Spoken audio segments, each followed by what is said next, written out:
asik juga. Sekarang aku sudah besar, sudah tahu apa itu Al-Quran. Ku buka-buka, ku baca-baca, tak taunya asik juga. Sekali lagi, tepuk semangat.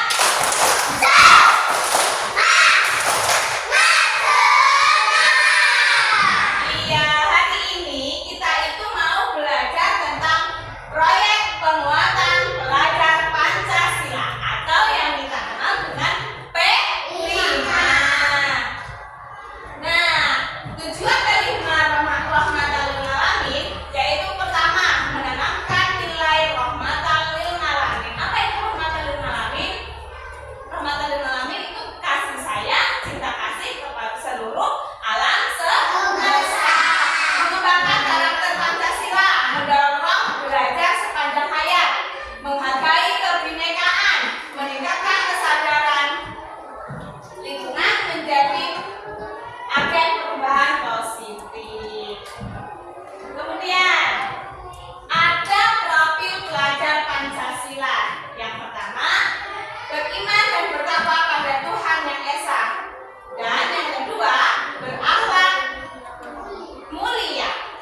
dimasuki nyamuk buat jadi sarang nyamuk, tempat bertelur nyamuk. Nanti nyamuknya banyak, nanti kalian terjangkit penyakit demam berdarah.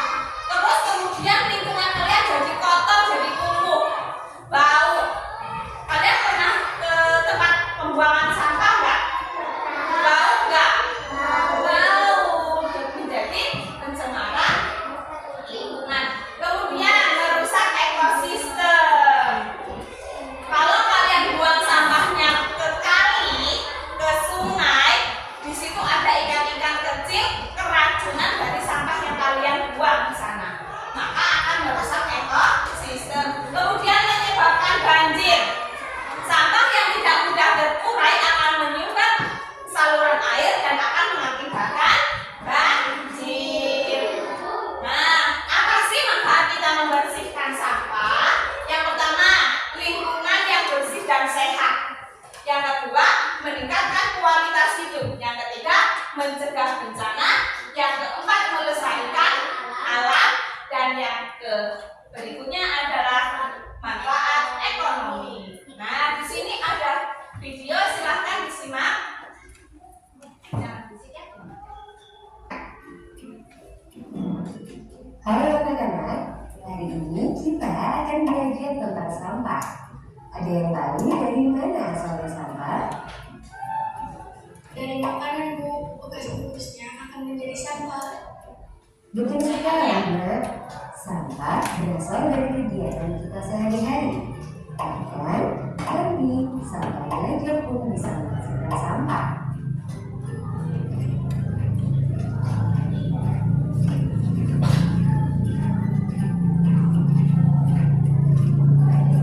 Coba lihat, di pojok sana ada banyak sampah. Baunya busuk dan diinjak di bagian lalat.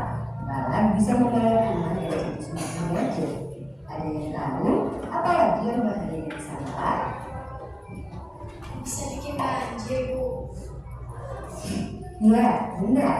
Sungai yang dipenuhi sampah tidak cukup untuk menampung air hujan. Air akhirnya menguap dan terjadi banjir. Sampah juga bikin air sungai jadi tercemar. Tidak bisa lagi dipakai untuk minum atau mandi. Ikan-ikan di dalamnya juga ikut mati. Kalau sampahnya dikubur dalam tanah, apakah masih ada bahaya, Bu? Sampah itu akan mencemari tanah. Tanah jadi tidak subur sehingga tanah kan tidak bisa tumbuh. Air tanah di dalamnya juga bisa ikut tercemar. Ada yang tahu bagaimana cara mengolah sampah yang benar? Sampahnya dibakar, Bu. Wah, masih kurang tepat ya. Asap pembakaran ini bisa jadi polusi di udara. Kalau hirup bisa menyebabkan sakit pernafasan. Cara yang lebih tepat adalah dengan tiga, pilah, dan olah sampah. Mungkin dijelaskan satu-satu ya. Cegah agar mencegah timbulnya sampah baru. Caranya dengan membawa perlengkapan sendiri ke sekolah. Perlengkapan ini bisa kita cuci dan pakai lagi, jadi tidak menghasilkan sampah baru. Contohnya membawa tempat makanan, botol minum, cemilan servis, dan kain sendiri. Sampah kertas juga harus kita kurangi. Satu caranya yaitu dengan menulis atau menggambar di kedua sisi kertas. Cara lainnya yaitu beralih ke belajar digital. Contohnya kuis diganti online agar tidak perlu kertas untuk mencetak soal. Buku pelajaran yang sudah tidak digunakan, jangan langsung dibuang ya. Kita bisa sumbangkan kepada orang lain yang membutuhkan. Juga ada langkah yang penting. Kalau kita bisa cegah adanya sampah baru, kegiatan pilah dan olah jadi ikut berkurang. Pilah maksudnya apa, Bu? Pilah artinya memisahkan sampah sesuai jenisnya. Ada yang tahu apa saja jenis sampah? Sampah organik dan anorganik, Bu. Benar, sampah organik itu mudah hancur dan membusuk. Contohnya sisa makanan, kulit buah, dan daun lunak. Kebalikannya, sampah anorganik sangat sulit hancur. Bahkan butuh waktu sampai ribuan tahun. Contohnya plastik, styrofoam, kaleng, dan kaca. Tapi ada satu jenis sampah lagi loh. Jenis sampah berbahaya dan beracun atau sampah B3. Contohnya baterai, kabel, dan bekas alat elektronik. Lalu bagaimana cara memilah sampah di sekolah? Caranya dengan membedakan tempat untuk setiap jenis sampah. Misalnya, tong warna hijau untuk sampah organik, tong warna kuning untuk sampah anorganik ulang, seperti plastik, kaca, karet, dan tong warna biru untuk sampah anorganik daur ulang yang berbahan kertas, sedangkan tong warna merah untuk sampah B3. Supaya mudah dibedakan, kita juga bisa tambahkan gambar contoh sampahnya di tong. Jadi buang sampah harus di tempat yang sesuai ya. Jangan membuang sampah di mana-mana, jagalah kebersihan di mana-mana. Sampah di rumah, sampah di halaman, sapu bersihkan tanah di tempatnya. Sapu bersihkan tanah di tempatnya. Guru, kenapa sampah dipisahkan seperti itu? Sampah yang sudah dipisah akan lebih mudah untuk diolah. Olah artinya mengubah sampah jadi benda yang bermanfaat. Sampah organik bisa dijadikan pupuk kompos. Sampah kaleng bisa diubah menjadi tempat pensil, vas bunga, dan celengan. Sampah kertas bisa didaur ulang menjadi kertas baru atau dijadikan bahan kerajinan. Sampah plastik bisa dibuat menjadi ekobrik. Ekobrik itu maksudnya apa, Bu? Ekobrik itu botol plastik yang diisi dengan plastik sampai kemudian padat. Karena terbuat dari plastik, ekobrik itu anti-air dan awet. Ekobrik kemudian bisa disusun untuk membuat benda lain, contohnya kursi atau meja. Ekobrik juga bisa dipakai untuk dibina loh, keren ya. Nah, sekarang kita semua sudah paham ya bagaimana cara mengolah sampah yang tepat. Harapannya bahaya dari sampah bisa jauh berkurang. Yuk mulai juga pilah dan olah sampah karena sampah itu tanggung jawabku. Sekarang coba jawab pertanyaan berikut ini di kolom komentar ya. Coba. Iya, coba. Tadi dari video pembelajaran tersebut kita menjadi tahu cara cegah, pilah dan olah. Mencegah kita menghasilkan sampah yaitu dengan membawa alat-alat dari rumah. Contohnya, kalian kalau air minum bawa dari rumah apa beli? Bawa apa beli? Bawa. Kemudian kalian kalau bontot itu bawa bukan dari rumah, dibungkus plastik apa dibungkus kotak nasi? Kotak nasi agar bisa dicuci ulang, besok dipakai lagi. Kemudian kita bisa cegah pilah dan olah. Dipilah mana sampah organik dan sampah anorganik, kemudian diolah menjadi salah satunya hasil karya yang ada di video ini. Nah, sekarang kita mau bikin kerajinan yang seperti ada yang di video.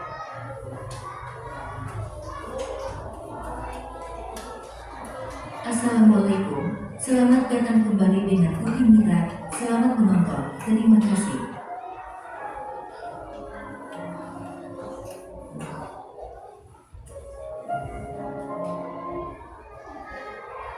Assalamualaikum, selamat datang kembali dengan Uti Mira. Selamat menonton, terima kasih.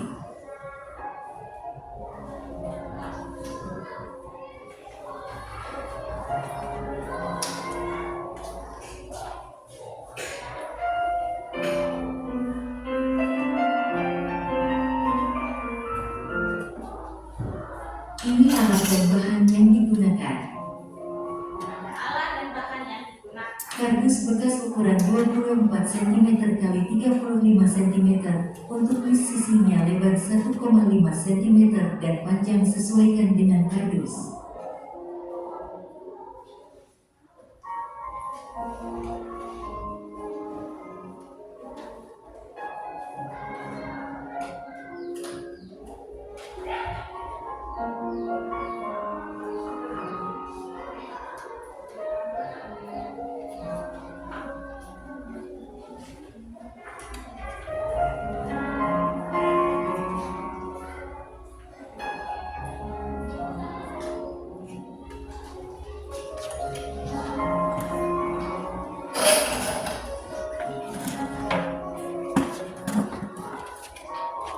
Beberapa tutup botol bekas.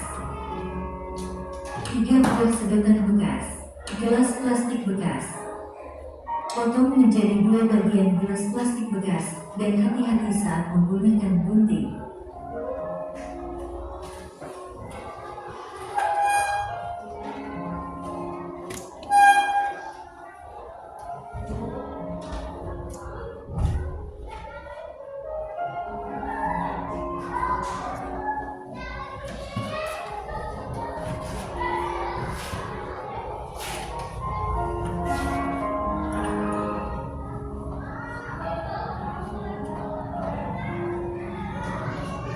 Dengan baik-baik, nanti kita praktekkan. Tata terlebih dahulu tutup botol bekas, kemudian rekatkan pada kardus dengan menggunakan lem.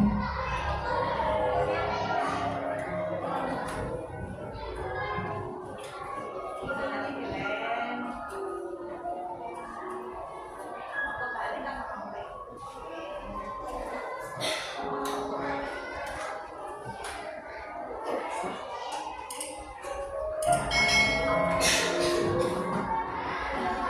Iya, baik. Perhatikan dulu.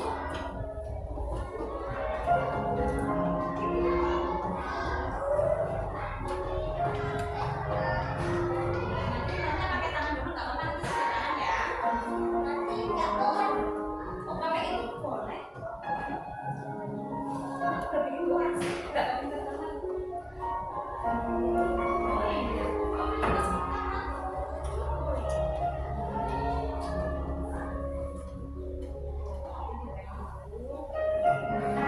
Yang rapi, yang rajin ya itu. Nanti nggak ada ini nggak apa-apa. Nggak ada daunnya nggak apa-apa.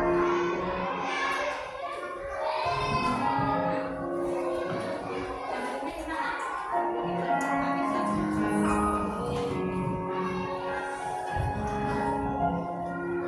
Kasih dikasih nama biar kalian tahu dan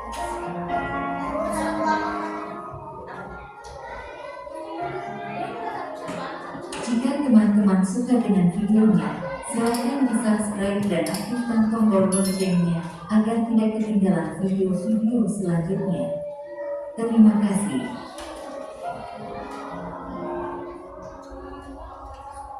Nah, yang pasti berarti dilem dulu, baru ditempel.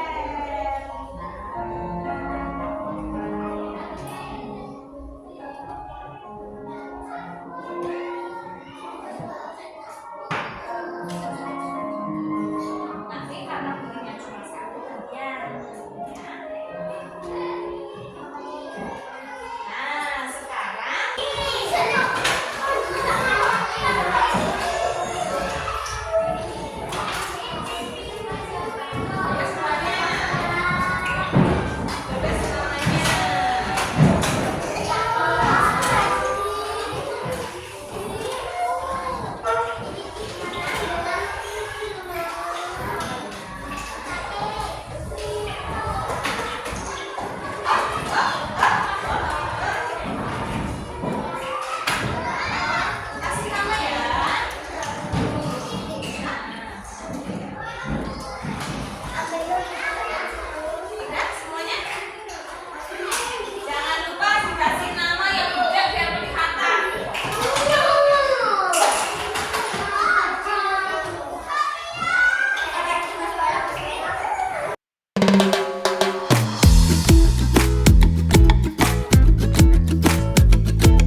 push, push, push. Jangan nangis adiknya.